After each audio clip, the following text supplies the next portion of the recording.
আজকে বিশেষভাবে একজন প্রাক্তন পুলিশ কর্তা আমাদেরকে একটু নিমন্ত্রণ করেন, তো মা এবং ওয়াইফ নিয়েই যাচ্ছি, কারণ ওনারাও আমাদের জন্য ওয়েট করছেন। যাওয়ার আগে একটা ছোট্ট জিনিস আপনাদের বলে যায়, আমরা একটা কিছুদিন আগে টিভিতেও দেখছিলাম এবং অনেক সোশ্যাল মিডিয়াতেও দেখছিলাম, আমাদের প্রাক্তন মুখ্যমন্ত্রী দিল্লির রিকিউজাল বলে একটা পিটিশন ফাইল করেছিলেন আমাদের অনারেবল জাস্টিস শর্মা, আমাদের দিল্লি হাইকোর্টের, ওনার কাছে। তো আমার এটা একটা জিনিস বলার বক্তব্য হচ্ছে যে রিকিউজাল পিটিশনটা কি।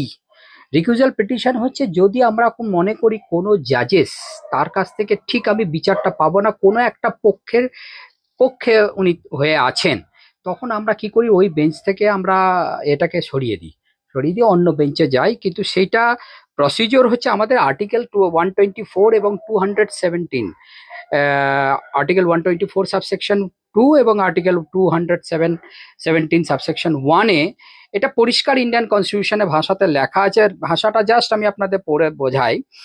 সেটাতে লিখছে যে address the appointment of the removal of the জাজেস, the decision to recuse is typically made by the judge based on their conscience and the principles of the judicial ethics, ensuring impartiality and the judicial process.